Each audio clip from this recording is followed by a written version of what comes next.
हम तंदूर पे जाते हैं रोटी लेने के लिए पैसे दे के। तंदूर वाला कहता है कि रोटी महंगी हो गई है, डीसी साहब को भी पैसे देने हैं। तो तंदूर से कितने पैसे आते हैं आपको? मेरी आंखों में देख के बताएं। जो लोग बिल्कुल आपकी आंखों में देख के बताऊं। अच्छा चलिए रोटी को छोड़ें। आई हैव हर्ड कि Saad is specialized in handling the chickens. तो ये जो मुर्गी के रेट्स हैं, ये मुर्गी के रेट्स में कैसे आप हाउ यू हैंडल? रोडे बंद हुई जी, डीसी साहब ने मुर्गी पे 15 रुपए मांग लिए पर केजी पे। हमने कहा 15 रुपए नहीं मांगे, हमने कहा 90 रुपए कम करें।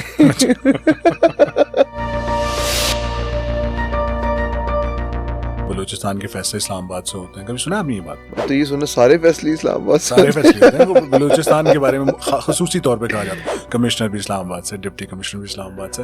आप लोग इस्लामाबाद बनाने जा रहे हैं क्वेटा को, या आप लोग इस्लामाबाद वापस चले गए? नहीं, हम क्वेटा को बिल्कुल इस्लामाबाद बनाने की पूरी कोशिश कर रहे हैं। जब तक बंदा डीसी नहीं बना होता तो वो जरा हम्बल होता है, जरा अपोलोजेटिक नॉर्मल होता है। जैसे डीसी बनता है तो ये शोल्डर्स बड़े ब्रॉड हो जाते हैं, वो जरा डिमांडिंग फेस में आ जाता है। चल ऐसा करते हैं, थोड़ी देर के लिए मैं डीसी हूँ, ठीक है?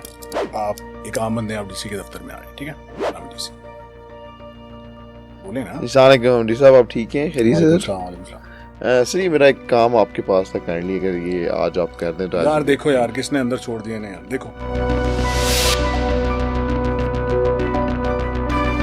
अगर आप एक फिल्म बने तो उसमें कौन सा नाम टाइटल होना चाहिए? फिल्म का नाम क्या हो? हॉट डीसी, मालदार डीसी, ना तेरा डीसी ना मेरा डीसी। ऑप्शन 4 भी है। देखो हमने सुना हुआ है, आप तो 13 मंथ से एक्सपीरियंस भी कर रहे होंगे, ये डीसी वीसी बड़े पैसे बनाते हैं। कुछ पोस्ट होती हैं डीसीज की। अच्छा, वो बाज़ औक़ात ना एग्जाम में से बच्चे भी पास हो जाते हैं, कहते हैं मैंने इसको सफाई के नंबर दिए 5। तो सफाई के नंबर दिए आप लोगों ने जब आप वोट काउंट कर रहे थे? सफाई वाला कोई था नहीं मेरे ख्याल से। और कुछ ऐसा पहले बलूचिस्तान कोयटा का जो सबसे एक पुराना कॉलेज है, साइंस कॉलेज, उसमें एक आग लगने का वाक़या होता है। गवर्नमेंट राय या आपकी या बाकी सबकी रिपोर्ट से कहती हैं कि आग लगी, लेकिन नॉर्मली लोग कहते हैं कि लगाई गई आग।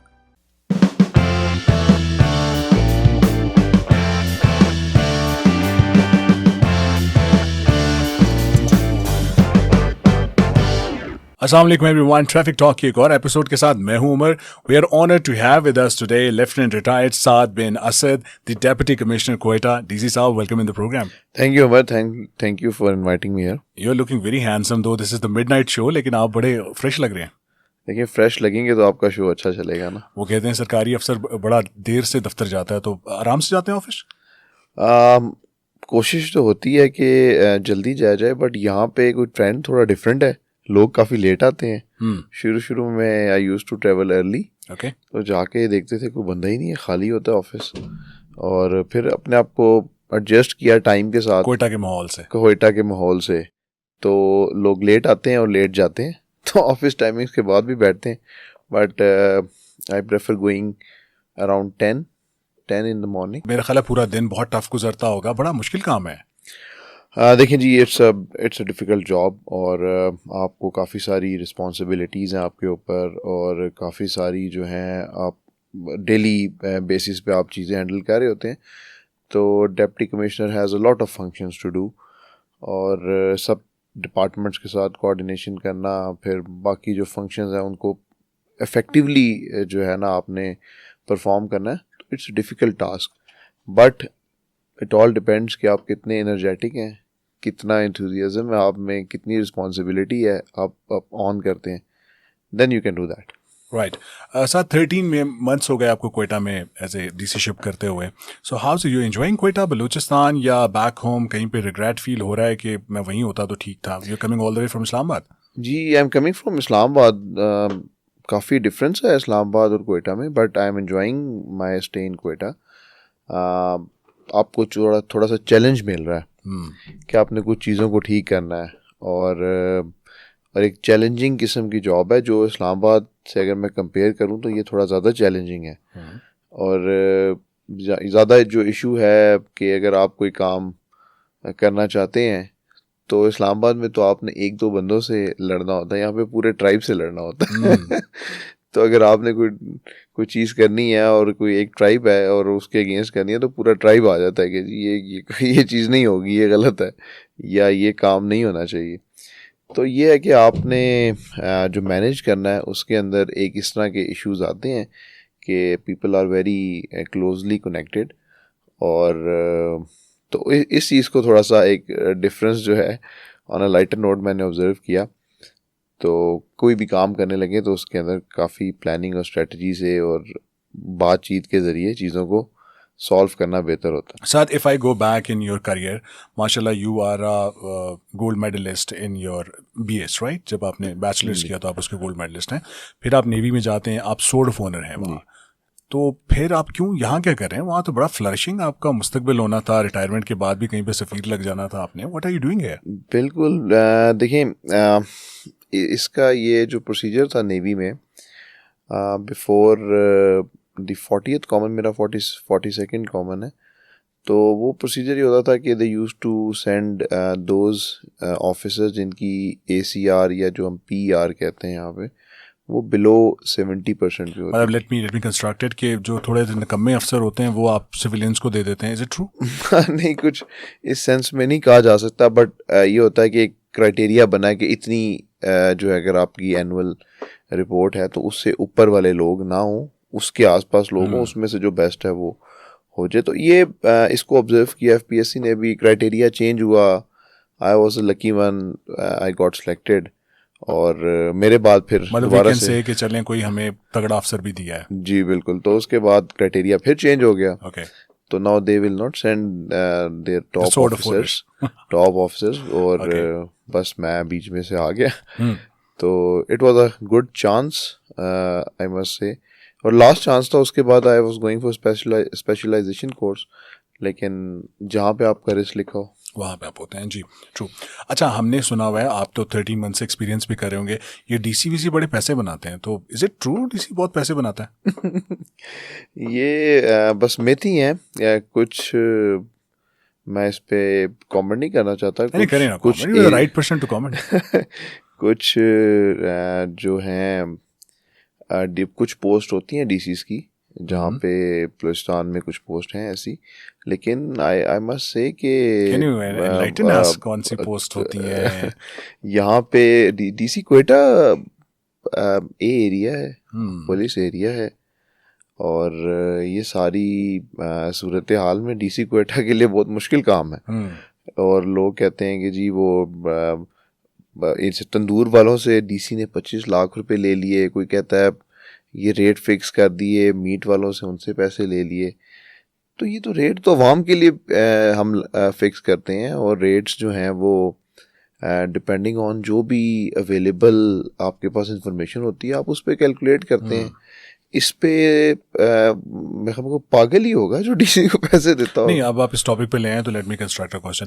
हम तंदूर पे जाते हैं रोटी लेने के लिए, पैसे दे के, तंदूर वाला कहता है कि रोटी महंगी हो गई है, DC साहब को भी पैसे देने हैं, तो तंदूर से कितने पैसे आते हैं आपको?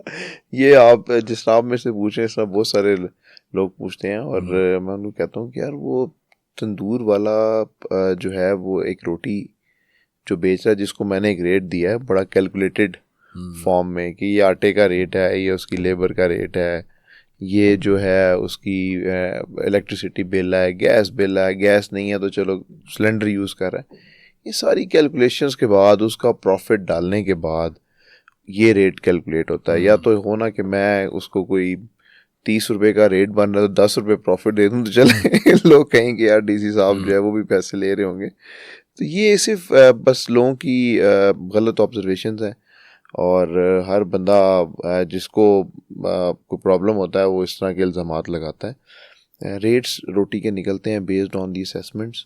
अच्छा चलिए रोटी को छोड़ें। आई हैव हर्ड कि Saad is specialized in handling the chickens. तो ये जो मुर्गी के रेट्स हैं, ये मुर्गी के रेट्स में कैसे आप हाउ यू हैंडल इट? नहीं, ये मुर्गी वाला एक बड़ा इंसिडेंट हुआ कि यहाँ पे पता चला, ऑल्दो चिकन सारा बाहर से ही आता है बलूचिस्तान कोयटा में, तो एक टाइम पे देखा कि जी चिकन की प्राइसेस बड़ी इंक्रीज़ कर रही हैं और 700-800 तक चली गई है। तो भाई क्या मसला हो गया यार, चेक तो करें ज़रा बुला के, क्या इशू है। मीटिंग्स की, सारी चीज़ें निकाली, तो पता चला कि भाई जो लोग बीच में ये वहाँ से लेके आ रहे हैं और यहाँ से आगे हम जो है वो दुकानदार को सजा दे रहे हैं, भाई तुम क्यों महंगा बेच रहे हो। सर मुझे पीछे से महंगा दे रहा है। कौन महंगा दे रहा है? आप पोल्ट्री वाला महंगा दे रहा है। अच्छा, तो ये पीछे से कितने का ला रहा है? सारा कैलकुलेट किया, पता चला जी वहाँ से कोई और रेट है, ट्रैवलिंग कॉस्ट ये है, तो ये भाई साहब कौन से 90 रुपये पर केजी ऊपर बढ़ा के या 80 रुपये पर केजी बढ़ा के सेल आउट कर रहे हैं उसको, उसका तो बेचारे का प्रॉफिट फिक्स है दुकान वाले का, वो 15 रुपये जो उसका बनता है वो पर केजी वो फिक्स प्रॉफिट है।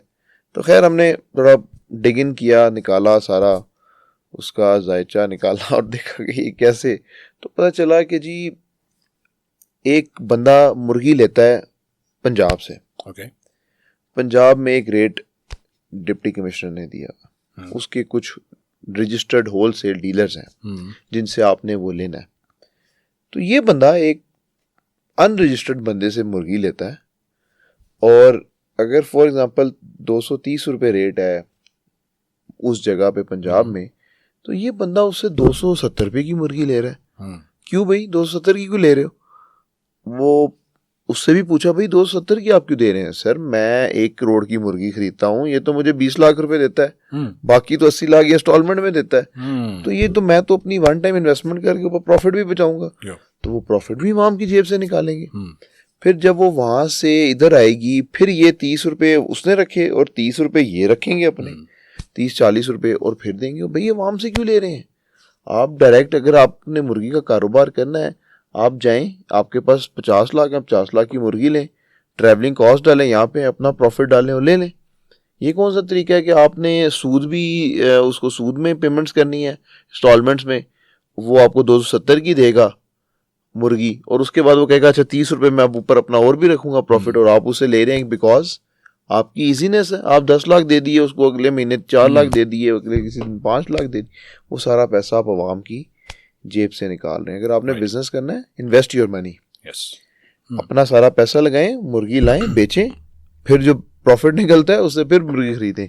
ये नहीं है कि जी इंस्टॉलमेंट्स में मुर्गियां खरीदें और आवाम को जो है वो लूटें। तो ये निकाला और फिर इसको ठीक किया, हड़तालें हुई, रोडें बंद हुई जी।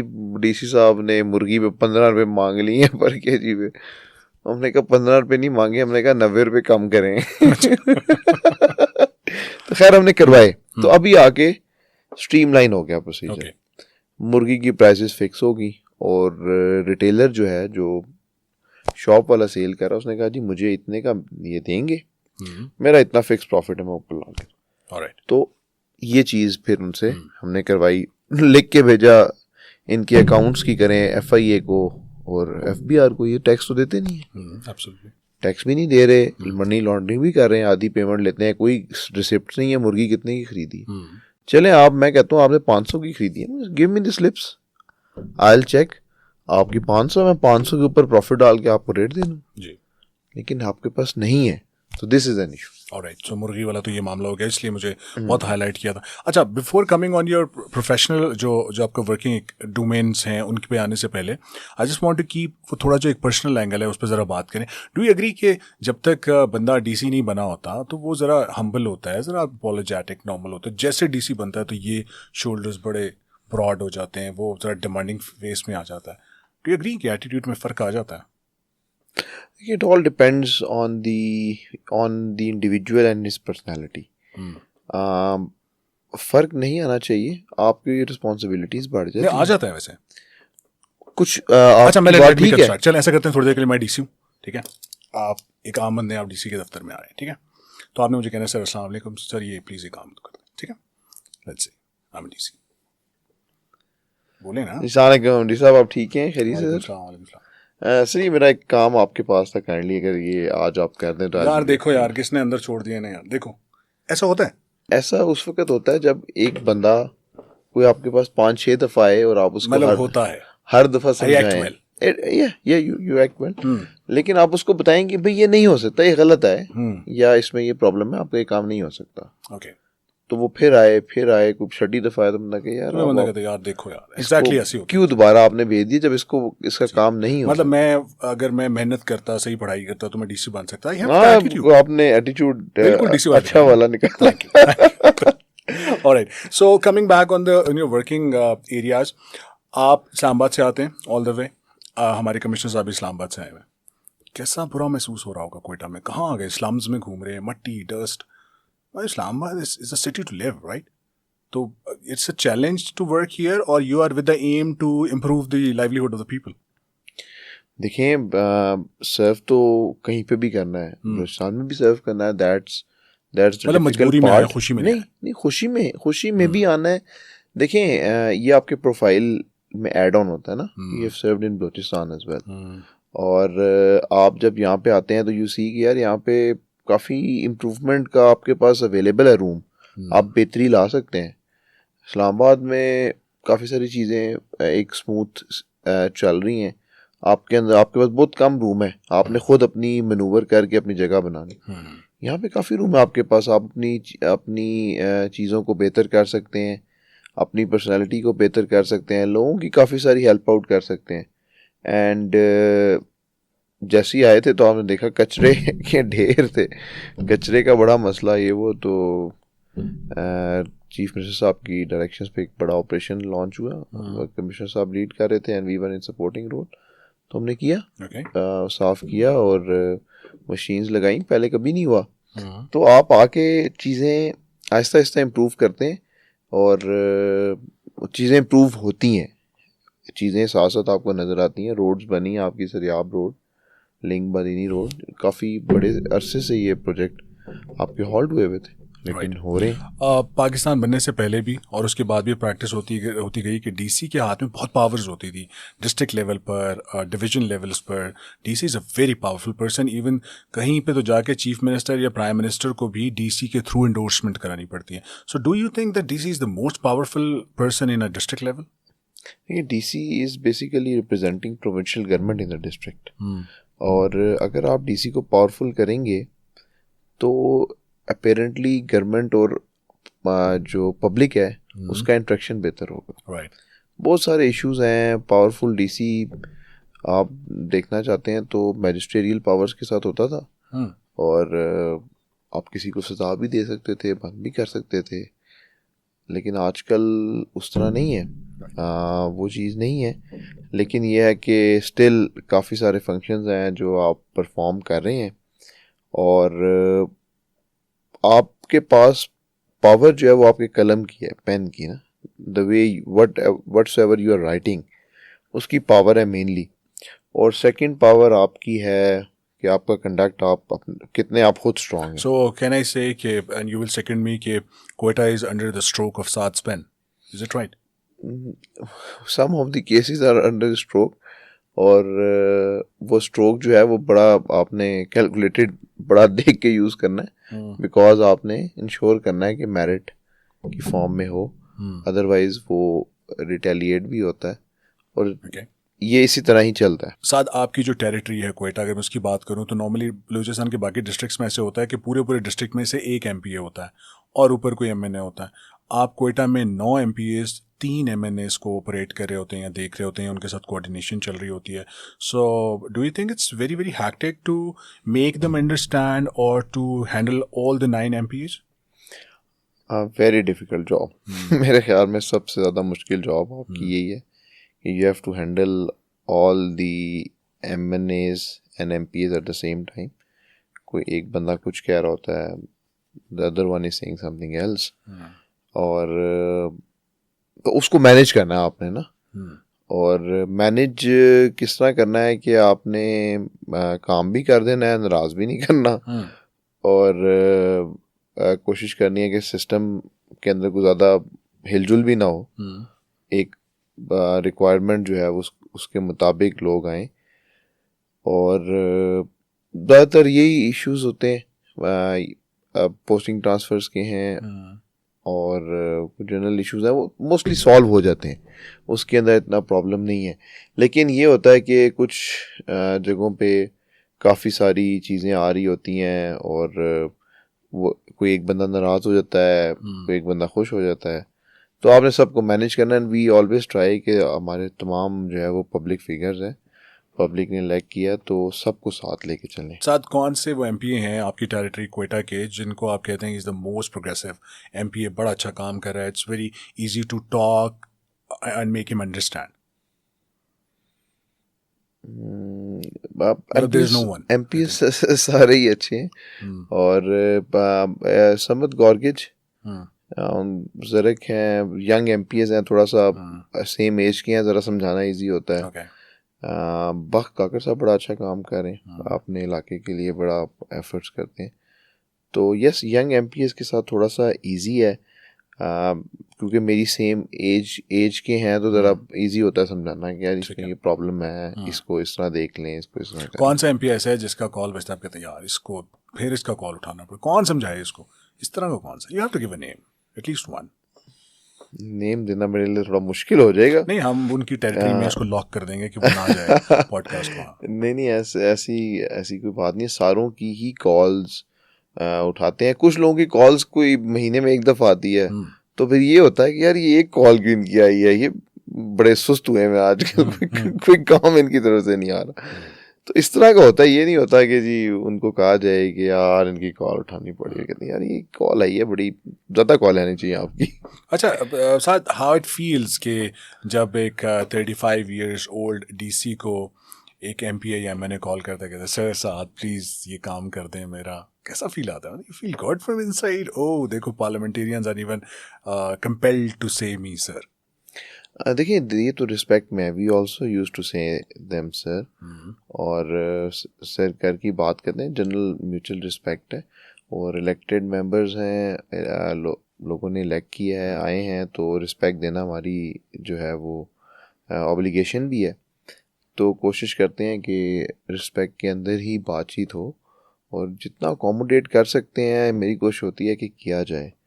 और जो इश्यूज़, कुछ काफ़ी इश्यूज़ ऐसे होते हैं जो हमारे स्ट्रेट अवे हाथ में नहीं होते, उसके लिए एक लंबा प्रोसीजर होता है, बट एवरीबडी वांट्स कि यार ये जल्दी से हो जाए बस किसी तरह। तो वो जल्दी वाला जो एक फैक्टर है ना, वो थोड़ा मुश्किल है। ठीक है। और उस पर फिर उनको समझाना पड़ता है कि सर ये कानूनी तौर पे जल्दी से हो नहीं सकता, इसमें थोड़ा टाइम लग जाएगा। वी हैव हर्ड कि DC कोयटा जो होता है he is very blue eyed to the system, क्योंकि बॉसेस के बहुत करीब होता है, प्रोविंशियल हेडक्वार्टर में बेस्ड होता है, और रिस्पॉन्सिबिलिटी के साथ साथ बहुत इन्फ्लुएंशियल भी होता है। Is it true? I don't think so कि कोई इन्फ्लुएंशियल इस तरह का होगा। नहीं, ना इन्फ्लुएंशियल है ना ब्लू आइड है। नहीं, ब्लू आइड होते हैं। So you are blue eyed to the system, DC Quetta sort of owner blue eyed. DC Quetta जो भी होगा, देखिए प्रोविंशियल कैपिटल में जब आप बैठते हैं तो you have to give performance. आपने अपनी परफॉर्मेंस शो करनी है, और if you show your performance और आप चीज़ों को मैनेज कर रहे हैं, अल्हम्दुलिल्लाह अभी तक 13 महीने हो गए हैं, अच्छा मैनेज हुआ है, I am happy with my performance. तो ये चीज़ें देखते हुए आपने मैनेज करना है। You have to make sure कि आपके जो बॉसेस हैं दे शुड ट्रस्ट यू कि जी DC ने जो किया है एक्शन वो ठीक होगा, राइट। तो आप जो है वो प्रोग्रेस करते हैं। ओके, सो आपने कहा कि you are happy with the performance, तो पिछले 13 महीने में what is your success story? If I say कि what you are taking back home from Quetta and will tell people that ये मैंने कोयटा में जाके किया, वो आइडियल प्रोजेक्ट है, what is the success story of DC Quetta, and साथ की सक्सेस स्टोरी क्या? सबसे पहले तो हमारे QDP प्रोजेक्ट्स काफ़ी अरसे से काम नहीं हो रहा था, और रेवेन्यू रिलेटेड इश्यूज बहुत सारे थे, वो सॉल्व किए, और दोनों प्रोजेक्ट्स कंप्लीट हुए, लिंक बादीनी और सरियाब रोड का। अभी एक थर्ड सब्जल रोड फेज़ 3 का प्रोजेक्ट है, वो उसको स्पीड अप करके हमने अवार्ड कर दिया, उसके ऊपर अभी काम शुरू हो जाएगा।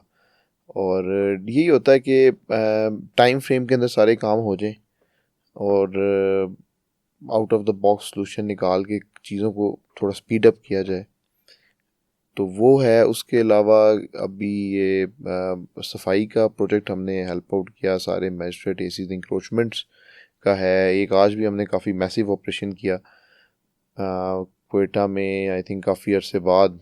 सानिया साफ़ी साहिबा होती थी, उनके टाइम पे एक ऑपरेशन हुआ था इंक्रोचमेंट का, वो भी पश्तूनाबाद उन एरियाज़ में। उसके बाद एक ये ऑपरेशन हुआ, 400 एकर्स ऑफ लैंड, जिसमें गवर्नमेंट की 40 एकड़ लैंड है, और कोई अराउंड 900 हाउसेस जो गिराए गए, मैसिव ऑपरेशन। तो वो भी सक्सेसफुल अल्हम्दुलिल्लाह हुआ। तो ये है। इसके अलावा ये चिकन के रेट्स नान वाले जो हैं हमेशा ही नाराज़ रहते हैं, और नान खाने वाले भी, नान पकाने वाले मीट भी। वाले भी नाराज रहते हैं कि जी ये डीसी साहब, तो डीसी साहब सोच रहे होते हैं कि यार वो ठीक है, तुमने बड़ा पढ़ा हुआ है, लेकिन हम भी कुछ पढ़ के हैं, हमें भी पता है कि किस तरह रेट कैलकुलेट करते हैं, और आपकी विश के ऊपर तो नहीं हो सकती चीज़ें। तो कोशिश होती है कि इनको ना, पहले की रेट लिस्ट ही नहीं थी, कोई रेट लिस्ट ही नहीं निकलती थी क्वेटा से, और पता नहीं किस तरह होता था, ना मार्केट कमेटी से कोई रेट निकलता था ना कुछ। चलें, ये हो गया कि थोड़ा सा सिस्टम चलाया कि यार ये रेट लिस्ट हर जगह डिस्प्ले तो हो, लोगों को पता चले कि रेट्स भी कोई चीज़ होते हैं। तो ये छोटी छोटी इंप्रूवमेंट्स होती हैं जो आप लाते हैं सिस्टम के अंदर, और कोशिश होती है कि आप जाएं भी तो ये चीज़ें इसी तरह चलती रहें। सो आपने एक तासुर सुना होगा बलूचिस्तान के मतलब कि बलूचिस्तान के फैसले इस्लामाबाद से होते हैं, कभी सुना आपने ये बात? कभी आपकी नज़र से गुजरी? मैं तो ये सुना सारे फैसले इस्लामाबाद से सारे फैसले होते हैं, वो बलूचिस्तान के बारे में खसूसी तौर पे कहा जाता है। तो अब मुझे कंफर्म हो गया कोयटा के फैसले तो इस्लामाबाद से होते हैं, कमिश्नर भी इस्लामाबाद से, डिप्टी कमिश्नर भी इस्लामाबाद से। So Islamabad is operating in Quetta. So आप लोग इस्लामाबाद बनाने जा रहे हैं कोयटा को, या आप लोग इस्लामाबाद वापस चले जाएंगे? नहीं, हम कोयटा को बिल्कुल इस्लामाबाद बनाने की पूरी कोशिश कर रहे हैं, और हर जगह के अपने डायनामिक्स होते हैं, तो कोशिश है पूरी के चीज़ों को ठीक किया जाए, बट स्टिल वो जो है ना, एक अर्बन सिटी का और रिसोर्सेज का जो फ़र्क है वो काफ़ी ज़्यादा है। तो अवेलेबल जो रिसोर्सेज हैं या जो अवेलेबल मैंडेट है उसके अंदर जो कर सकते हैं वो कर रहे हैं। आपके जितने भी प्रोजेक्ट्स हैं जो कोयटा डेवलपमेंट पैकेज के हैं, उनको स्पीड अप करें, कोई रोड शोड्स बेहतर हो जाएं, आपके बाईपासेस बन जाएं, ट्रैफिक का रश कम हो जाए, कोई प्लाजाज बन जाए ट्रैफिक के जहाँ पे पार्किंग हो जाए, पार्किंग के लिए। तो मोस्टली फंक्शंस जो है वो मेट्रोपॉलिटन के हैं, बट हमारी कोशिश है कि उनको हेल्प आउट करें। और प्राइवेटाइजेशन आपको पता चल रही है, एमसीक्यू की, सफाई की, और चेंज जब भी आती है ना, लोग बड़ा रेजिस्ट करते हैं। पता नहीं सर हमारी जॉब ख़त्म हो जानी है, हम चले जाएंगे, ये सिस्टम रैप अप हो जाएगा। तो इस तरह नहीं है। कुछ चीज़ें होती हैं जो एक सर्टेन लेवल तक जो एमसीक्यू एम्प्लॉयज़ हैं वो तो अपना काम करेंगे, लेकिन जो सर्विस डिलीवरी की हम बात करें, जो लोगों को फैसिलिटीज़ देनी है, वो इस प्राइवेटाइजेशन से बेहतर हो। Public and private partnership, government और पब्लिक प्राइवेट पार्टनरशिप मिल के ये काम करें। सर जिस वक्त हम इस वक्त प्रोग्राम कर रहे हैं, रात के 1 बज रहे हैं, बिकॉज आप, I appreciate it was a long day, और आप वो जो एंटी इंक्रोचमेंट की एक आपका जो एक एक्टिविटी थी, आप उस पर बिजी थे, और बहुत सारे लोगों को कुछ खाली करानी पड़ी होंगी, ऑब्वियसली बहुत सारे लोग बेघर हुए होंगे। One is your duty and one is the emotional या अ ह्यूमन विच इज़ साथ। हर्ट होता है, लोगों को घर से निकाल रहे हैं, जैसा भी है। अब एक बंदे को आप घर से निकाल देंगे, निकलो बाहर, इट हर्ट्स, राइट? जी, इट हर्ट्स। आज भी एक इसी तरह का ऑपरेशन था, तो इट हर्ट्स के लोगों को वहाँ पे बच्चे हैं और औरतें हैं, लेडीज़ हैं, बूढ़े लोग हैं, लेकिन अब फिर वही सोचते हैं कि जब ये बना रहे थे तो उनको पता था कि ये इनकी ज़मीन नहीं है, उस टाइम पे उनको भी सोचना चाहिए था। तो एक जो पॉसिबल हमदर्दी है वो तो होती है, लेकिन एट द सेम टाइम ये भी देखना है कि कानूनी नुक्ता क्या है, और कानून क्या कहता है, मेरिट क्या है। तो बस उसको सामने रखते हुए कोशिश करते हैं, और बस दुआ भी करते हैं कि जो भी किया है वो ऑन मेरिट डिसीजन लिया है, तो उसमें गलती हो गई तो अल्लाह मियां माफ़ करे। Alright. Okay. Do you agree कि DC ठीक है, it looks like very colorful that you're DC, but जब भी आप कोई काम कर रहे होते हैं, उस काम में सबसे ज़्यादा अगर क्रेडिबिलिटी या साख जिसकी मुतासिर हो रही होती है वो DC होता है, चाहे वो एक पब्लिक सेंटिमेंट की शेप में रिस्पॉन्स बैक रिटेलिएट हो रहा हो या फायर बैक कर जाए, या कोई भी ऐसा फैसला हो जिसमें हुकूमत तो स्टैंड ले रही होती है लेकिन पब्लिक सेंटिमेंट अगेंस्ट हो जाता है। तो सबसे ज़्यादा जो इसमें बुरा बन रहा होता है या जिसकी खिंचाई होती है या सोशल मीडिया पे जिसकी सबसे ज़्यादा क्लास ली जा रही होती है वो DC होता है। Is it true? जी बिल्कुल ऐसे ही है, आपकी बात बिल्कुल ठीक है। यही सिचुएशन होती है कि आप पब्लिक सेंटिमेंट कुछ और कह रहा होता है और आप डिसीजन ले रहे हो। तो जैसे इलेक्शंस का मैंने आपको बताया, पब्लिक सेंटिमेंट कुछ और था, बट जब रिजल्ट्स आए तो कुछ और था। तो लोगों ने कहा कि जी ये तो बस सब मैनेज हो गया, रिग्ड हो गया, तो इस तरह नहीं है। अच्छा, वो बाज़ औक़ात ना एग्जाम में ऐसे बच्चे भी पास हो जाते हैं, कहते हैं मैंने इसको सफाई के नंबर दिए 5, तो सफाई के नंबर दिए आप लोगों ने जब आप वोट काउंट कर रहे थे? सफाई वाला कोई था नहीं मेरे ख्याल से। सफाई या हैंड राइटिंग वाला कोई बंदा नहीं था कि जिसको कोई सफाई के और हैंड राइटिंग के नंबर दिए जाते। तो ये तो जिसने साफ सुथरे वोट सेंटर में अपनी जगह पे सही लगाए हैं बस उसी के वोट कंसिडर होता है। तो ये आपकी बात ठीक है, ये दिस इज एन इशू। और बट कोशिश ही होती है कि बस इसको किसी तरह जो है वो पब्लिक सेंटिमेंट के साथ चला जाए।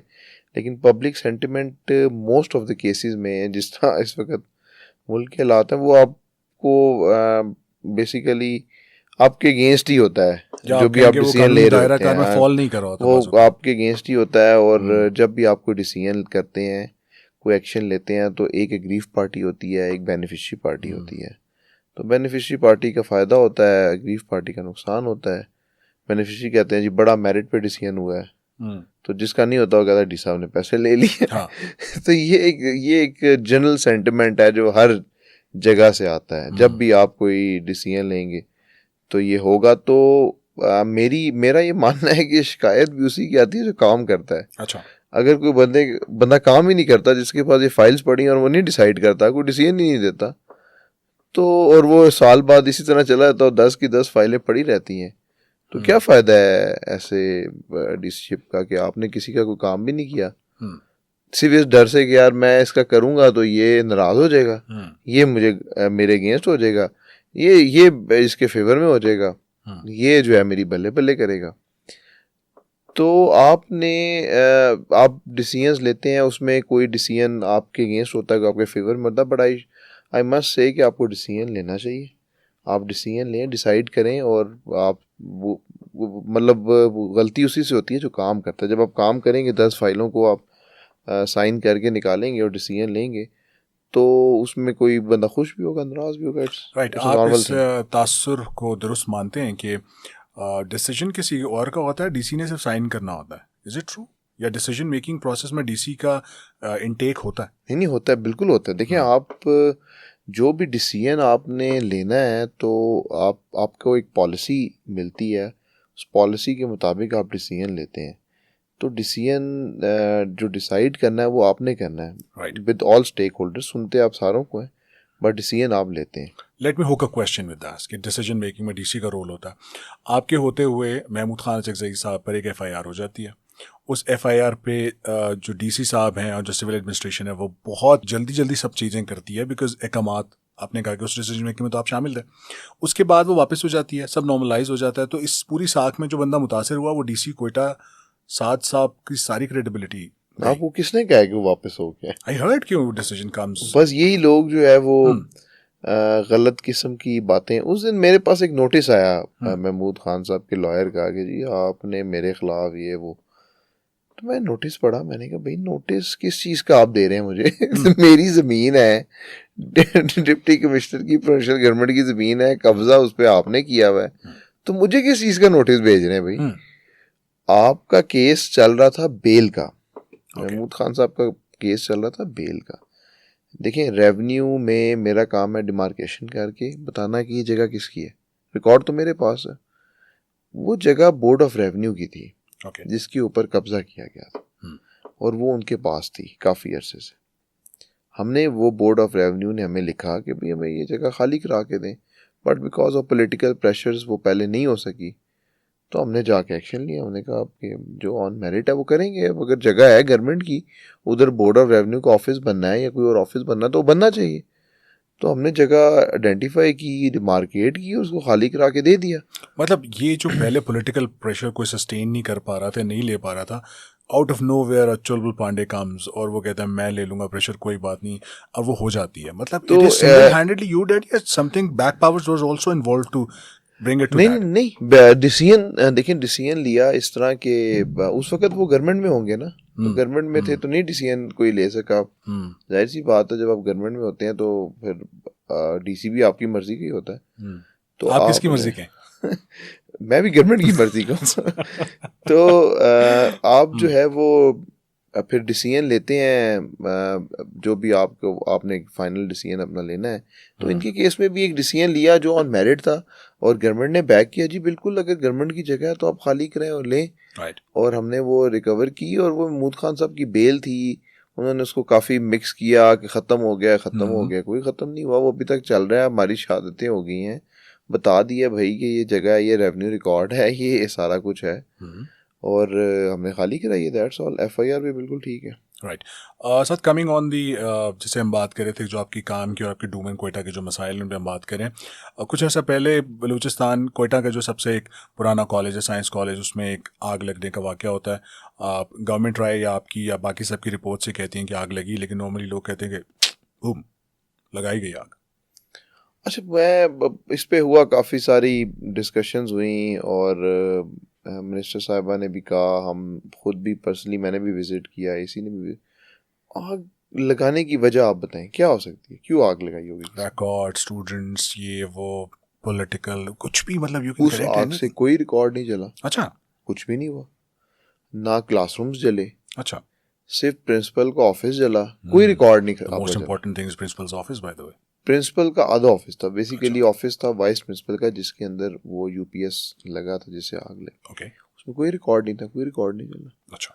और आपकी जो कॉरिडोर का एरिया है वो जला, वहाँ वुड लगी थी, और वुड जली। ऊपर वाला आपका वो जो फ्लोर है, वो ऊपर वाला टॉप फ्लोर, वो आपका सीलिंग जो है वो जली। ओके। तो ना क्लासरूम को नुकसान हुआ, ना कोई रिकॉर्ड आपका जला। तो मुझे लगता है कोई आग क्यों लगाएगा? एनी रीज़न, कोई आग लगाने की रीज़न होगी ना। या तो मेरा प्लान, किसी का प्लान था कि बस पूरा जला दें, इसको कॉलेज उड़ा दें, तो वो भी नहीं था। बेसिकली इसके अंदर हुआ ये कि वो जो चौकीदार स्कूल वाले रखते हैं, अंदर से बंद कर देते हैं उसको ना। चौकीदार बाहर बाहर विजिट करता है, बस जाके वो चक्कर लगाता है और कहता है जी सब ठीक है। देख के अंदर आग लग गई, लगती रही। कोई 2.5 घंटे बाद कहीं जाके पता चला उसको कि भाई ये तो ऊपर से कोई फ्लेयर्स आ रहे हैं, ये स्मोक निकल रहा है, तो आग लगी है। उसने कॉल मिलाई पुलिस कंट्रोल को, फायर ब्रिगेड को कहा, 10 मिनट में फायर ब्रिगेड पहुंची। फायर ब्रिगेड ने फायर बुझा दी, लगे रहे कोई 6:30-7 बजे तक फायर बुझा दी। उसके बाद वो सारा कुछ जो जला था वो हमने भी विजिट किया, सारा देखा, सारे क्रिमिनल चीज़ों को स्टडी कर लिया जो भी अवेलेबल हमारे पास हैं डिपार्टमेंट्स उनके साथ, तो कोई रीज़न नहीं लगा। ओके। लोग, मैंने बड़ा पूछा भी एनी रीज़न मुझे बताएं, कोई रिकॉर्ड जलाना था, कोई भर्तियां हो रही थी, कोई रिकॉर्ड जलाना था, तो चलो मैं कहूँ आग लगी। कोई करप्शन हो गई थी कॉलेज में, इस तरह कोई चीज़, कोई रीज़न, कॉन्टेंट रीज़न नहीं है।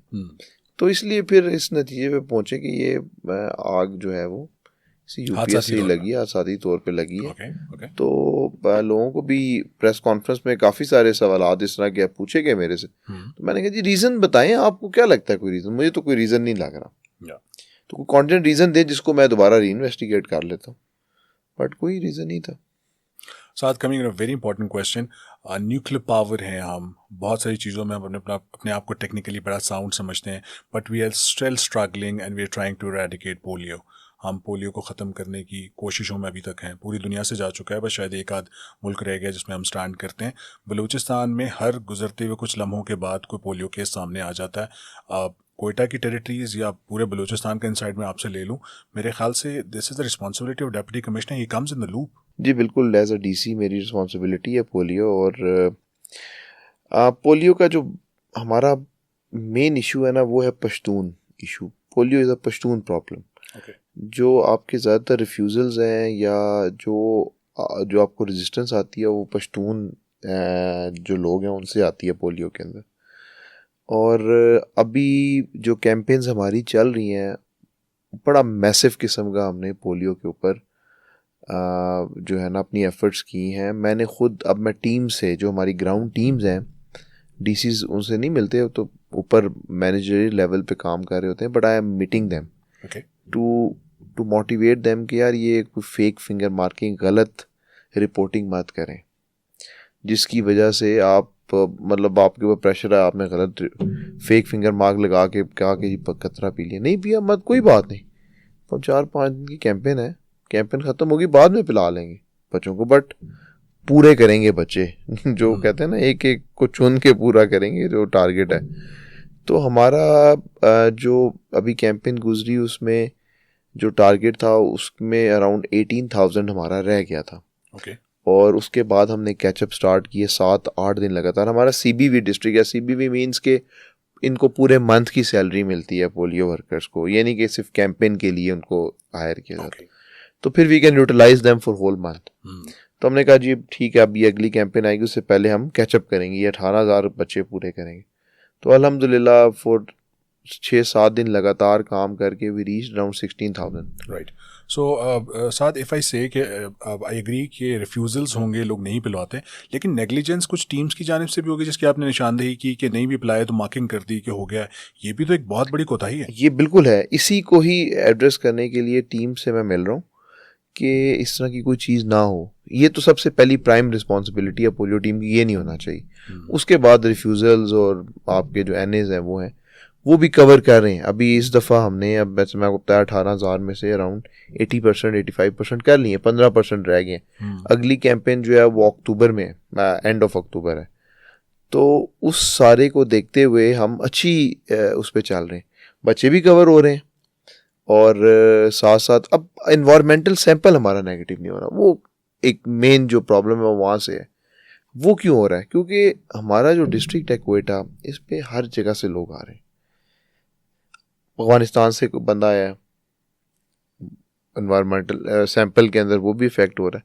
हमारे पास इर्द गिर्द की जो मूवमेंट है वो बहुत ज़्यादा है, इसकी वजह से हमारा सैंपल नेगेटिव नहीं हो रहा। कतरे बच्चे पी रहे हैं, पी के कहीं जा रहे हैं, मूव कर रहे हैं, मूवमेंट बहुत ज़्यादा है यहाँ पे। तो बीइंग दी हब, कुछ टाइम के लिए बच्चे थे, महीने के लिए छुट्टी चले गए, कहीं पे चले गए। तो वो जो हमाम जब तक वो बच्चा यहाँ पे नहीं रहेगा तो वो जो पोलियो उसको दिए हैं और वो जो सैंपल की तरफ, वो जो आप कहते हैं ना ड्रॉप्स आपने दिए, वो स्टूल में जाएगा और वो सैंपल नेगेटिव करेगा, तो वो चीज़ नहीं हो पा रही क्योंकि मूवमेंट बहुत ज़्यादा है डिस्ट्रिक्ट में। वायरस आ भी बड़ी तेज़ी से रहा है। अफगानिस्तान का वायरस इधर आके जब ये टेस्टिंग करते हैं तो निकलता है कि ये अफगानिस्तान से आया वायरस। तो कौन लेके आया? कोई बंदा आया ना वहाँ से।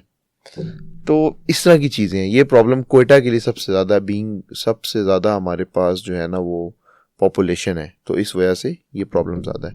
बट कोशिश कर रहे हैं कि इसके ऊपर वर्किंग करें। लास्ट 2 रिजल्ट्स हमारे अच्छे हैं, हेल्थ केस हमारे पास है। अभी ये 3rd कैंपेन होगी, कोशिश करेंगे कि ये भी पास हो।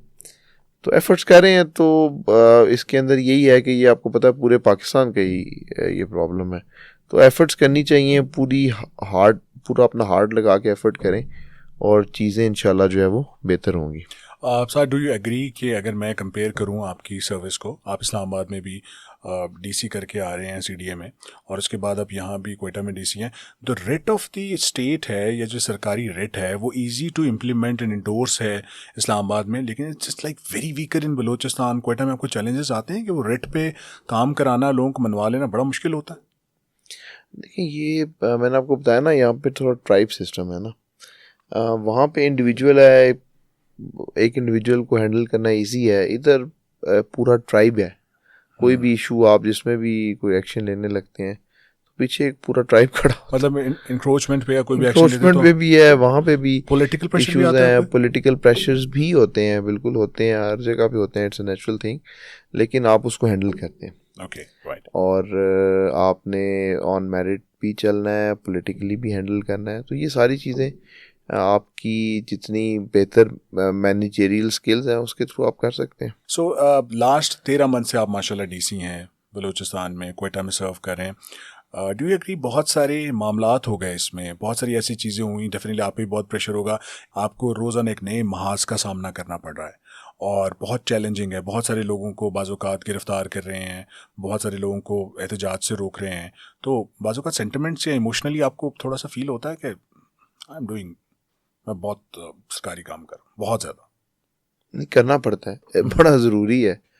आपने ये चीज़ें इस तरह करनी है टू मेंटेन, अंदर वाला और बाहर वाला साथ इज रीड, आपने उसको अंदर वाले और बाहर वाले को किसी तरह आपस में मैनेज करना है। अच्छा, कि जो गवर्नमेंट की पॉलिसी है उसको तो इम्प्लीमेंट करना है ना। ठीक है, आप वो दिल पे पत्थर रख के करें, बट करना है। और जहाँ पे आपको लगता है कि आपके पास रूम अवेलेबल, आप किसी को फेवर कर सकते हैं तो ज़रूर करें, but within the ambit of law करें. Right sir. Coming on the traffic issues of Quetta specifically, provincial capital है, आपको लगता है कि बहुत सारे लोग हमारे शहर में, हमारे सूबे में अपनी ज़िंदगियों से हाथ धो बैठते हैं, बहुत सारे प्रॉब्लम्स का शिकार होते हैं, ज़ख्मी हो जाते हैं क्योंकि हमारे यहाँ ट्रैफिक का कोई निज़ाम है नहीं. And as a DC of this town आप पे भी जिम्मेदारी आती है. So you are right person to ask this question. देखिए, ट्रैफिक का जो सबसे बड़ा इशू है यहाँ पे वो है पार्किंग का. यहाँ पे बाज़ार आपने देखे हैं, छोटी छोटी गलियाँ हैं और पार्किंग स्पेस कोई नहीं है. उसके लिए आपने अगर ये ठीक करना है तो you have to make parking plazas. Okay. आपको हर मार्केट के अंदर बड़ी बड़े पार्किंग प्लाजास बनाने पड़ेंगे जहाँ पे लोग, देखिए अभी मैं किसी की गाड़ी उठाता हूँ, कहता भाई इधर पार्क ना करो, तो वो कहता है भाई मैं कहाँ पार्क करूँ, फिर मुझे बताएं, वहाँ पे पार्क कर लेता हूँ. तो आप लोगों को रियलाइज़ करा रहे हैं कि यार ठीक है ये काम नहीं करना, बट उसको अल्टरनेट भी तो देना. तो उसे कह बस यहाँ पे पार्क नहीं करना भाई, घर से पैदल आओ. मर्जी कर ले. हाँ, तो ये तो कोई सोल्यूशन नहीं है ना. आपने पार्किंग प्लाजास बनाने और ये आपकी रिक्वायरमेंट है. आपके पास जो जो जगह अवेलेबल है, एमसीक्यू की कुछ जगह हैं, पार्किंग प्लाजास बनाएं. अभी कुछ पार्किंग प्लाजास बने हैं, वो ऑपरेशनल हो रहे हैं, अब 100% कैपेसिटी पे चलें. सर्कुलर प्लाजा आप देख लें, 100% कैपेसिटी पे चलाने के लिए आप लोगों को बताएंगे ना कि भाई मैं आपको बता रहा हूँ कि यहाँ पार्क ना करें, तो वो कहेगा कहाँ पार्क करें. यार वो सामने प्लाजा उधर पार्क करें, पैदल चल के इधर आए ताकि इधर रश ना हो. सही. तो ये सीम्स लॉजिकल. या उसको आप बताएं आगे, चलो ठीक है यार ये बात ठीक करें, मैं उधर पार्क करके आता हूँ. उसको कहें यार इधर पार्क नहीं करना, गाड़ी उठा लूंगा मैं, किधर पार्क करूँ फिर.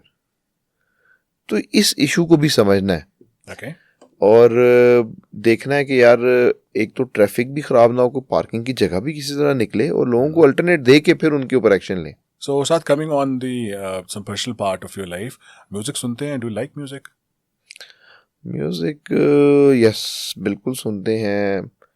Mix music, some old music, some time new music, दोनों. कोई ऐसा गाना बताएं जिसमें आपके अंदर से डांस खुद बाहर आ रहा होता है और आप उस डांस को रोक रहे होते हैं, अंदर रहे भाई मैं डीसी हूँ. It happens like. कोई ऐसा गाना है जिससे दिल चाहता है, यू फील लाइक डांसिंग?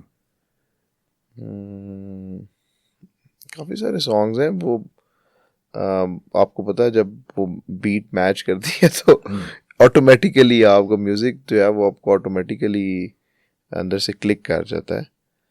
तो काफ़ी सारे कुछ हैं ऐसे सॉन्ग. दमस कलंदर, अच्छा, काफ़ी पुराना है. दिल झूम झूम, मतलब इस तरह के. हाँ, सूफी म्यूजिक्स में थोड़ा सा वो आपको वो टच करता है. Okay. So are you married, right? Yes, I am married. And ये अरेंज थी या ये पसंद की शादी थी? पसंद की शादी थी.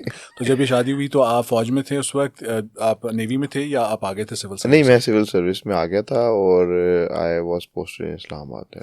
तो जब आपका रिश्ता गया होगा तो डेफिनेटली वहाँ पे घर में बात हुई होगी कि जी लड़का क्या करता है? लड़का कुछ नहीं करता जी, लड़का डीसी है. तो फिर तो हाँ हो गई होगी, फिर तो इस्तिखारा भी ठीक आया होगा. नहीं, लड़का एसी था. अच्छा. टाइम में डीसी नहीं था.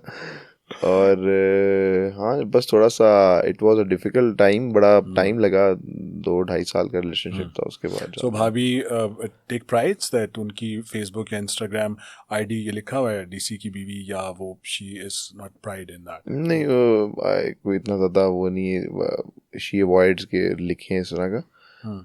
बस अब पर्सनल यूज़ का ही है उनका. अच्छा. नहीं, मेरा कहने का मकसद था वो फ़ख्र महसूस करती हैं he is a successful man in the life. पूछ लें, फोन पे पूछ लें, because I need the answer. Her wife करती है अगर वो हो तो. लेकिन यह कि उस तरह वो she doesn't show off like that. अगर आप एक फिल्म बने और बिकॉज यू माशाल्लाह very handsome and you deserve to be a hero in a movie, तो अगर आप एक फिल्म बने तो उसमें कौन सा नाम टाइटल होना चाहिए? फिल्म का नाम क्या हो? हॉट डीसी, मालदार डीसी, ना तेरा डीसी ना मेरा डीसी. ऑप्शन 4 भी है.